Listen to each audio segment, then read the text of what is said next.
kicks things off. Here we go again, Manly and Para on a Sunday afternoon in Namoye. Look at that welcoming committee is rocked. Cherry Evans had a look up. Tommy chimes in. Garrett for Saab. Little bobble, but he's away. Oh, support inside. Give it to DCE. He doesn't need to. Saab in the corner. Oh, it was nearly set in the stars, wasn't it? Oh, you could add some fun with that. A little in and away. Just watch it here. When Saab gets the ball, he just accelerates away from Dylan Brown. Just in 3 steps, gone. Well, their left side defence over the last couple of weeks, Parramatta has been poor. I've got to say, that was hopeless. Just not working together. I don't know if there's no communication or no trust with each other, but that was a training going. Brooks trying to create. Look at this gap for Ben Trbojevic. Found Tommy and the try in the corner from Hopewadi. It was the structure of the play that pulled the defence apart. That created the space, and then the ad-lib footy took over. Didn't beat the clock. Well, it's all going horribly wrong for Parramatta. Do you take the 2 here or do you hunt another try?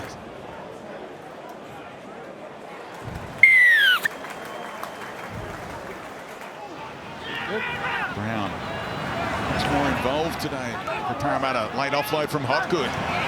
Kautonga goes to Lomax. Chance to put a move on. Just disposes of Luke Brooks and finds Iongi, the live wire fullback. Look at him dance. Still going, Isaiah Iongi. And eventually Tavanga cut him down. And they build off this. Kautonga on the last, all the way out to Russell. And they might get a repeat set out of it. Russell's done brilliantly to keep that in. Hawkins to go, crossfield out towards Lomax. Hopewadi left it behind. And Manly jump on the loose ball just in time. Kawatu didn't see much of this running in the first half. He's refreshed and ready to go. Hamole on the Kawatu. How's the kick for Saab? Adokar brilliant to get back, but he's got some skill, the back row. Here they go again. Brooks finds Hopewadi, had to search for it. Well, they've jumped the gun, so you can go and repack it again in this situation. Garrick against 13 of them. He's pretty good. Hello. Oh, off for Hengawi, and game number 200 is over. Parramatta are celebrating. They are on the board. Junior, beautiful short pass. They're back, the Eels. They're back. Real depth on the left-hand side. Cherry Evans will use Brooks. Runners in motion. Waddell skipped out of a tackle and scores the try. Number 12 there for Parramatta just sits in the chair, and that puts pressure on the outside defenders. Hawkins, he couldn't make the tackle, and Waddell, he scores the try. Brooks on the left. Hopewadi, beautiful. Kohler at speed for Manly, and that'll seal the deal, you reckon, on Sunday Arbor. Yeah, beautiful play, left-hand side. As you mentioned, their captain was out to the right. He was the distraction. And Luke Brooks, he took the reins. And Hopewadi to Kohler. Scored a really late try a couple of weeks ago against the West Tigers, Parramatta, in the final minute. Oh, beautiful execution. Sean Lane off the grubber from Dylan Brown, and they get another one in the final minute. Manly 26, Parramatta 12. And they were standing and cheering for Daly Cherry Evans here today at 4 Pines Park. As much as asking about the game first, I mean, what did you make of it? It rained and it got slippery and it got a bit messy at times, but in the end, I guess you just got the job done. Yeah, I think that was probably one of the things I was really pleased with. I think the way that the boys adapted to the weather, like it was sunny when we went out there, we played some really expansive footy, but then we were able to adapt and sort of play a more direct game when the weather changed. And the most pleasing thing was just we suffocated Parramatta down their end of the field. I think there was a whole heap of times in the game where they were starting their sets inside their 20, and the more you do that to a team, it's hard to get out of that field position. You run us through his injury? Yeah, so it's obviously needs scans, but it looks like it's an MCL, which again we'll get scans tomorrow. But just coming from the medical meeting, then normally those types of injuries are around about 5 or 6 weeks. But again, I don't want to preempt anything and put a timeline on it because we need to make sure that we get it diagnosed and the doctor and our physios. Understand that's exactly what it is, and then we'll come up with a plan. But obviously, he's obviously very disappointed, and I'm really disappointed to lose him there at half time. Tom takes the injuries hard. Yeah. Look, he does, and this is my 3rd year coaching him now, and just his preparation. He's so diligent, and I think anyone who knows Turbo, he puts in so much time. So. In some ways, life's not fair because you can understand if he wasn't doing the work and doing all his reconditioning and his injury prevention and so on. So unfortunately, today was it was a tough day for him, and we're disappointed to lose him there. Was there some concern around his other knee coming in as well? Because that was strapped as well, wasn't it? Yeah, not a really concern, but him and Benny collided at training yesterday, which is quite. It's not comical, but it was. We can laugh now because it wasn't too serious, but it was funny. Your last session of the week's pretty light, right? Anyway, they ran into each other in a small-sided drill, and they both ended up on the floor. And Benny was getting a fair bit of abuse for knocking over our fullback. So that's all that was. Yeah. And was there some suggestion he had a pop out there in the field? Is that correct? I heard that. Not that I'm aware of, no. But, Was there any thought in bringing him off when he went down? Well, he wanted to try and run it out. So obviously I'm 200 and whatever metres away up in the box, and so the player directs the physio staff. And sometimes the medical staff will say, no, you've got to come off for the safety of the players. But Turbo thought he was actually able to run it out, and you saw him, he freed up. I think Bullymore made a line break, and Turbo was able to change his pace. That was straight line, but as soon as he had to change it a little bit of direction, that's when he sort of said, look, I'll get through to half time. And then I'll come off. So we got that message, and we knew we were going to have to make a change there. And I thought the guys adapted really well. Benny went to right centre, Ruben to left wing, Hopper to fullback, and so we got on with it. Yeah. How was your week, Daly? There's a lot written, a lot said. What did you like, and what didn't you like? I didn't like that it was all about me, and I love the fact that we come out here and stayed focused and got the 2 points. Down on Channel 9, you said there was a smear campaign. Can you elaborate on that, please?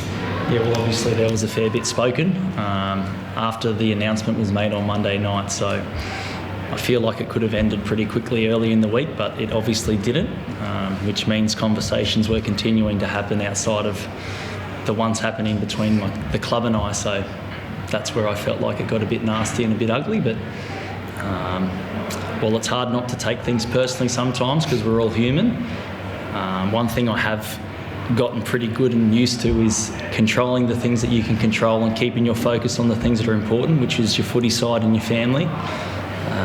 So I did that the best I could this week. But when you say smear campaign, that sort of implies that someone was behind it. When you say that, do you mean that was coming from the club, coming from the media, coming from people within the club, or within where do you think that smear campaign was coming from? I know who it's coming from, and it's not appropriate to talk about it. You guys obviously know where it's coming from as well, but I'm old enough and big enough to handle it. But people are aware of it, and I don't mind the fact that I've made people aware of it. But the thing that I can control, again, is how I act and how I respond to it. And there's no bigger response than making sure that you do your job for your team and get a win. Was it hurtful, Daly? Well, as I said, there were times during the week where maybe it was a little bit hurtful.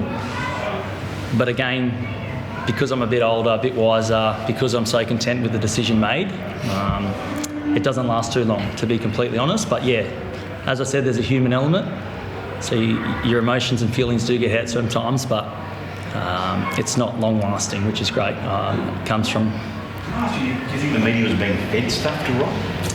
Pardon? Can I ask you, do you think the media was being fed stuff to write? Yeah. Is it something? Sorry, you go. By whom? I'm not sure. Or maybe I am and I'm not telling. Could you clarify, Daly, when you say what exactly was said or done this week that particularly got on your nerve that you found particularly offensive? Well, I don't think there's anything like, it's just the whole situation. I'm obviously a private person. So anything that is in the media when it comes to speculation, I obviously don't love that side of it. But again, like, I'm a part of it. I've owned my stuff. I've got to own my stuff. That's really important in all of this. But the extra stuff that pops up here and there, that's the sort of stuff that, yeah, you can't control, but it does hurt you sometimes, and you just got to move on. You appreciate that's going to continue, because while ever you haven't made a decision about your future, we don't know where you're going, we're going to speculate on it. We're going to hypothesise what you're doing. Maybe you've got something in the background, maybe you haven't.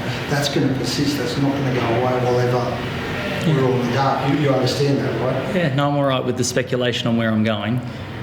There's other details that aren't about that. Correct. You're very good at your job, aren't you, Reedy? Really not, because I haven't worked it out. Full house out there. What's it like playing for a full house, third full house you've had this season? We're so appreciative and grateful of our fans. Today was not an easy day to come to the footy. There was a lot of people that could have stayed at home today based on the weather. It was sunny one minute, it was rainy the next, and it continued during the day and through the game. So for people to fill that hill was really special, and it's not a place that we come here and expect to win, but the people that fill the hill certainly, they add to it and they make us feel a lot special. It's a place that you want to do your fans proud, and we really appreciate the support that we had today. David, it's all about suggested smear campaign. Were you concerned what impact that may have on the reception you received here today? And after today, do you sort of feel like maybe if there was a smear campaign that didn't work, because it didn't sound like there was too much going on? Yeah, my two biggest worries were how it affected the team. And it was so great to see us get out there and get the result. Things were changing on the run with injuries and stuff, so I was really, really pleased that we stayed focused on the task at hand and got the win. So that was a concern. And then, the reception, definitely I was a bit nervous, but honestly, I was really emotional today when I heard the Hill supporting me. I was a little bit worried it wasn't going to go that way based on what was being put in the media, but I reckon they saw right through it and made me so proud that they're supporting me. I get this decision isn't going to make everyone happy, and I've owned that from the start, but the reception I got today, it made me really proud to be the captain of Manly. Have you been tempted at all during the week to address this with people, I would say, or is it something that you may be tempted to do in the future, or do you plan to let it lie? Because it's a pretty big statement to make, to come out and say that as you feel there's been a smear campaign. No, I'm happy to just let it continue to ride. As I said today, the Hill was the biggest response, and my team was the biggest response, and we responded on the field, and the Hill were amazing. So again, really proud to be the captain of this club. Did you have a timeline when you expect to? I don't. I know it's going to annoy you. I'm really sorry about that. I really am. That's where the part I understand speculation is going to continue. But I hope you can understand that's why I've given the club time to move on in their direction, and then it will allow me freedom to do my thing in the background. So that's why it is the way it is. So I can take my time. And because of this emotionally, what can you say about the way you handled the play today, given everything he's just spoken about what's going on? Well, I think, in my time knowing Chaz, he's an ultimate professional. And there certainly was a lot of noise outside the club, but one of the things that I was really proud of the group was how well we prepared during the week, because it was going to be a challenging game. Parramatta weren't too far away from knocking over the Dogs, who have started the season unbeaten, and we knew that they'd come here somewhere near their best. So I was really proud of the way that the football, the footy program, we were out on the field Wednesday, Thursday, Saturday, and we got on with things. And while Chaz at the club, I've got his back. He knows that. I've had conversations with Chaz with regards to that. I know it makes him uncomfortable with regards to a lot of the questioning, but the biggest thing we can do is continue to play good footy. And I feel like if you look at our first month of footy, we've put some great, some great, halves together. So I'm not worried about 2026. I'm worried about now, and I'm worried about next week, and reviewing this and enjoying this tonight. And then, we come up against the Storm here next Sunday. So it's business as usual for me. My job's to prepare the team, and that's what I've done. Rolls, do you feel like you're not beside, you feel like you are sort of moving in the right direction? Again, our fight and our effort were there, but we just put ourselves under too much pressure. Errors in yardage. The last 5 minutes, I actually asked the boys, like, why did we attack like that? Because that's what we look like when we train. So that's a coaching thing. That's on us. We need to make sure that we make sure we're able to give the players the best chance to execute. So we'll go back, work on that. But I can't fault the fight or the effort in the group. But we just put ourselves under way too much pressure, way too often.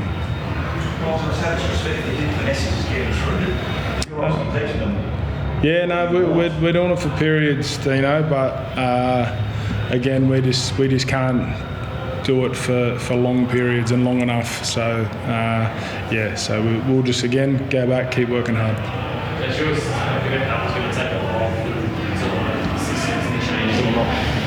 Is that happening slower than you thought it might, or is it happening probably at the right year? No,